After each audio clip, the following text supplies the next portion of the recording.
मेरे छात्र छात्राओं एवं मेरे स्नेही मित्रों, अब अनुवाद कैसे बनाना है इस पर विचार करेंगे। प्रथम सत्र में लट लकार अर्थात वर्तमान काल के अनुवाद कैसे बनाए जाते हैं ये देखेंगे। साथ ही साथ मेरी योजना है कि संस्कृत में कुछ पशुओं के नाम भी आपको इसी बहाने तैयार करा दिए जाएं तथा संस्कृत में कुछ फलों के नाम भी आपको तैयार करा दिए जाएं। तो अनुवाद के साथ साथ पशुओं के संस्कृत में नाम और फलों के संस्कृत के नाम भी आपको इस सत्र में मिलेंगे। कर्तृवाच्य, लट लकार, वर्तमान काल। बंधुओं, 3 प्रकार का वाच्य होता है: कर्तृवाच्य, कर्मवाच्य और भाववाच्य। जब तक मैं अगली सूचना ना दूं तब तक केवल और केवल कर्तृवाच्य के अनुवाद ही चलेंगे। अतः इस सत्र में और अगले आने वाले सत्र में भी लगातार कर्तृवाच्य के अनुवाद आपको मिलेंगे। जैसे ही कर्मवाच्य के अनुवाद मैं शुरू करूंगा सूचना दूंगा।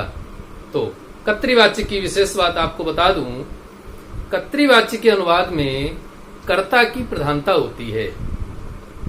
कर्ता की प्रधानता कैसे मानी जाएगी? देखिए बंधु, यहाँ पर क्रियापद हैं। जो क्रिया को सूचित करते हैं वो क्रियापद होते हैं। करोति करता है, पठति पढ़ता है, लिखति लिखता है, गायति गाता है, याचते मांगता है, पश्यति देखता है, शृणोति सुनता है, गच्छति जाता है, पिबति पीता है, ददाति देता है, खादति खाता है, प्रदर्शयति दिखाता है, क्रीणोति खरीदता है, गृह्णाति ग्रहण करता है। इतने क्रियापद उदाहरण के तौर पर मैंने यहाँ पर लिए हैं। और एक सूचना आपको दे दूं कि यहाँ पर मैंने एक वचन का प्रयोग किया है। सरलता की दृष्टि से सर्वप्रथम इस सत्र में प्रथम पुरुष एक वचन की क्रियाओं को लिया है। तो प्रथम पुरुष एक वचन की क्रिया यहाँ पर होगी। और यहाँ पर अगर बात करें कर्तृपदम, कर्ता के रूप में मैंने यहाँ पर केवल पुल्लिंग के उदाहरण लिए हैं। तो पुल्लिंग के उदाहरणों पर इस सत्र में विचार करेंगे। अगले सत्र में स्त्रीलिंग के उदाहरणों पर विचार करेंगे। तो पुल्लिंग के उदाहरण और वह भी एक वचन, अर्थात प्रथमा विभक्ति एक वचन में, ये सभी उदाहरण यहाँ पर आपको देखने को मिलेंगे। यहाँ पर एक योजना के तहत मैंने एक वचन के उदाहरण लिए हैं, जिससे आपको बनाने में, अनुवाद बनाने में, सीखने में सरलता महसूस हो और बहुत ही सरल तरीके से आप सैकड़ों अनुवाद इस फार्मूले पर बना सकें। बंधुओं, मध्य में कर्म पदों को लिया है और ये जितने भी कर्म पद हैं ये सभी नपुंसक लिंग के उदाहरण मैंने लिए हैं। सभी उदाहरण नपुंसक लिंग के हैं, क्योंकि नपुंसक लिंग के जो उदाहरण होते हैं प्रथमा विभक्ति और द्वितीय विभक्ति में एक जैसे ही रहते हैं। अतः चूंकि ये प्रथमा विभक्ति और द्वितीय विभक्ति में बदलते नहीं हैं, इसलिए एक योजना के तहत अनुवाद बनाने में सरलता रहे, मैंने यहाँ पर इनका चयन किया है। क्योंकि जब भी कर्तृवाच्य का अनुवाद बनाया जाएगा बंधुओं, तब जो कर्म पद होगा, कर्म पद में द्वितीय विभक्ति होती है, ऐसा नियम है। कर्ता में सदैव प्रथमा विभक्ति होती है। एक नियम है बंधुओं, कर्ता में प्रथमा विभक्ति होती है, कर्म में द्वितीय विभक्ति होती है और क्रिया का वचन और पुरुष कर्ता के अनुसार होता है। ये नपुंसक लिंग के उदाहरण हैं, प्रथमा विभक्ति और द्वितीय विभक्ति में सदैव समान रहते हैं। तो बंधुओं, सबसे पहले आपको पशुओं के नाम तैयार करा दिए जाएं। यहाँ पर लिखे हैं, देखिए बंधुओं, अजह अर्थात बकरा, और कहेंगे अजा तो हो जाएगी बकरी। तो यहाँ पर विसर्ग है और विसर्ग पुल्लिंग है और अजह का तात्पर्य हो गया बकरा। सिंह अर्थात शेर, कपिह अर्थात बंदर, अश्वः अर्थात घोड़ा, गर्दभः अर्थात गधा, कुक्कुरः अर्थात कुत्ता, बिडाला अर्थात बिलौटा, उष्ट्रः अर्थात ऊंट, गजहा अर्थात हाथी। तो बंधुओं, इतने उदाहरण आपने अभी यहाँ पर पशुओं के संस्कृत के नाम के रूप में लिए हैं। अब फलों के कुछ संस्कृत नाम हैं, वो भी आप तैयार कर लीजिए, अनुवाद के साथ साथ उसको बता दे रहा हूं बीच में। कदली फलम, कदली फलम अर्थात केला। दाड़िम फलम अर्थात अनार। आम्र फलम अर्थात आम। सेवम अर्थात सेव। द्राक्षा फलम अर्थात अंगूर। नारिकेलम अर्थात नारियल। यहाँ पर आपने जानवरों के उदाहरणों को लिया और यहाँ पर कुछ फलों के नाम आपने सीखे। अब मैं वापस आता हूँ। क्रियापद हो गए, ये कर्म पद हो गए, इनका भी हिंदी में अर्थ समझ लीजिए। पत्रम अर्थात पत्र। पुस्तकम पुस्तक। कागदम कागज। हस्ताक्षरम अर्थात सिग्नेचर, हस्ताक्षर। गीतम अर्थात गीत। वनम अर्थात वन। क्रीडनकम, क्रीडनकम अर्थात खिलौना। धनम अर्थात धन। अरण्यम, अरण्यम अर्थात जंगल। उद्यानम अर्थात बगीचा। चित्रम चित्र फोटो। चलचित्रम अर्थात वीडियो। इस प्रकार एक कर्म पद है, एक क्रिया पद है। यहां पर आ जाते हैं बंधुओं, समझ लीजिए। सह, सह अर्थात वह। जब जब दूर होती है कोई वस्तु तो हम सह का प्रयोग करते हैं, और वही वस्तु यदि पास में है तो हम किसका प्रयोग करते हैं? ये सह अर्थात ये है। तो बंधुओं, दूर के लिए किसका प्रयोग होता है? सह। पास के लिए किसका प्रयोग होता है? ये सह, यह। यह जो। कह कौन। अयम यह। मैंने यहाँ पर साथ में हिंदी भी लिख दी है जिससे आपको समझने में सरलता रहे। अब संस्कृत के उदाहरण हिंदी को संस्कृत में कैसे बदलेंगे, हिंदी के वाक्यों की संस्कृत कैसे बनाएंगे, इस पर विचार करते हैं। यहाँ से एक कर्ता का पद उठाएंगे, एक कर्म पद उठाएंगे और एक क्रियापद अनुवाद के अनुकूल उठाएंगे और अनुवाद बन जाएगा। जैसे वह पत्र पढ़ता है, वह पत्र पढ़ता है, तो क्या बनेगा? सह पत्रम पठति। अनुवाद बन गया। प्रेजेंट इंडेफिनिट टेंस का उदाहरण है, वह पत्र पढ़ता है। वर्तमान काल की क्रिया है। वर्तमान काल की क्रिया में अंत में ता है, ती है, ते है का प्रयोग होता है, और ये सभी लट लकार प्रथम पुरुष एक वचन की क्रिया है। ऐसे ही देखिए बंधुओं, ये सहा यह पत्रम पत्र को पठति पढ़ता है, यह पत्र को पढ़ता है, तो क्या कहेंगे? एषः पत्रम पठति। तो यहाँ पर सह पत्रम पठति, वह पत्र को पढ़ता है। एषः पत्रम पठति, यह पत्र को पढ़ता है। यह, अन्य उदाहरण ले लीजिए। यह जो, जो यह पत्रम लिखति, जो पत्र को लिखता है। तो हिंदी लिखेंगे जो पत्र को लिखता है। संस्कृत क्या होगी? यह पत्रम लिखति।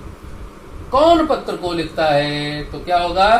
कह पत्रम लिखति। और चूंकि कहा प्रश्नवाचक है तो अंत में हम प्रश्नवाचक का चिन्ह लगाएंगे। यह पुस्तक लिखता है, तो क्या अनुवाद बनेगा? आप दो तरीके से बना सकते हैं। यह पुस्तक लिखता है, एषः पुस्तकम लिखति। दूसरा कैसे बन सकता है? अयम पुस्तकम लिखति, यह पुस्तक लिखता है। इसी प्रकार आप हस्ताक्षर करते हैं, आप हस्ताक्षर करते हैं, तो क्या बनेगा? भवान हस्ताक्षरम करोति। छात्र वन को जाता है, तो क्या होगा? छात्रः वनम गच्छति।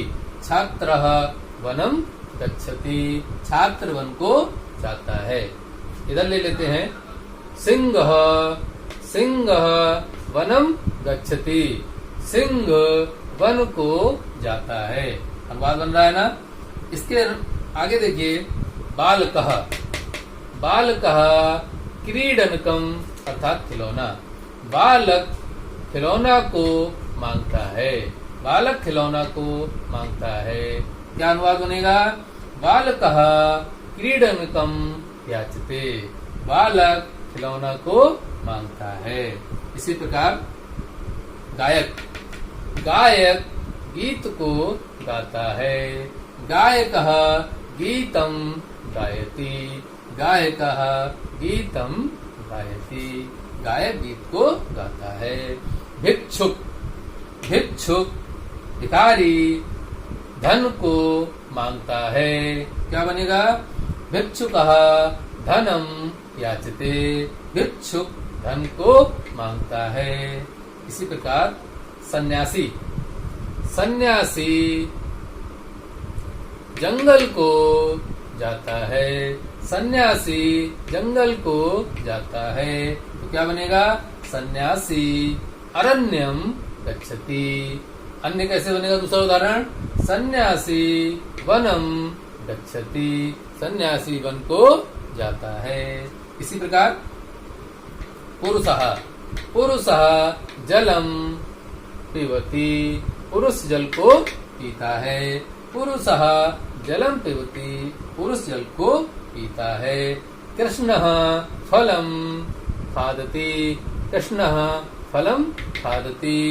कृष्ण फल को खाता है। कुक्कुरः द्राक्षाफलम। कुक्कुरः द्राक्षाफलम खादति। कुत्ता अंगूर को खाता है। गजः कदली फलम खादति। हाथी कदली फल को खाता है। हाथी को केला बहुत पसंद होता है। देखिए, इसके अलावा राजा धनम ददाति। राजा धन को देता है। राजा धन को देता है।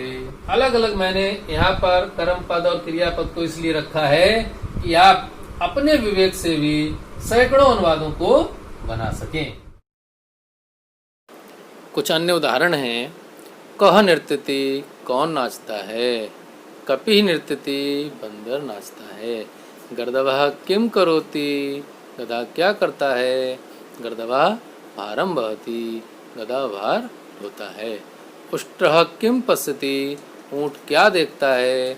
उष्ट्रः नारिकेलम पश्यति, ऊँट नारियल फल देखता है। कपिः किम प्रदर्शयति, बंदर क्या दिखाता है? कपिः पुच्छम प्रदर्शयति, बंदर पूंछ दिखाता है। भवान कः, आप कौन? सः कः, वह कौन? एषः बालकः, यह बालक। एषः अश्वः, यह घोड़ा। ये जो सर्वनाम है, सः है, ऐसा है, सः, ये सब सर्वनाम हैं। इनका प्रयोग हम किसी के साथ भी कर सकते हैं, जो कि नीचे के उदाहरणों में दिखाया गया है। एषः छात्रः अस्ति, एषः अध्यापकः अस्ति आदि प्रयोग किए जा सकते हैं।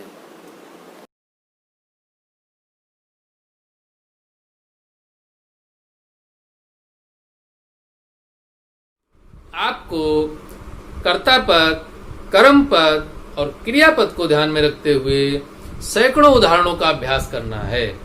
आप जितना अभ्यास करेंगे अनुवाद बनाने में, आप उतना ही आगे निकल जाएंगे। तो बंधुओं, अनुवाद बनाने की ये अनूठी कला आपको कैसी लगी? कर्ता पद उठाइए, कर्म पद उठाइए, क्रियापद उठाइए, अनुवाद बना दीजिए। इसी प्रकार मैं आगे भी आपके लिए सरल अनुवाद के तरीके लाता रहूंगा। अगला जो मेरा वीडियो है वह कर्ता पद में स्त्रीलिंग के साथ आपके सामने आऊंगा। जिन लोगों ने अभी तक इस चैनल को सब्सक्राइब नहीं किया है, लगातार मेरे वीडियो क्रमशः देखने के लिए कृपया चैनल को सब्सक्राइब कर लीजिए, जिससे कोई भी वीडियो छूटे ना। क्योंकि यदि वीडियो छूटेगा तो आपको संस्कृत समझ नहीं पाएंगे और कठिन लगने लगेगी। अतः यदि आपको वीडियो अच्छा लगा हो तो लाइक कीजिए, शेयर कीजिए और चैनल को सब्सक्राइब करना ना भूलिए और अभ्यास करते रहिए। इस सत्र में इतना ही। धन्यवाद। नमस्ते समम। जय हिंद।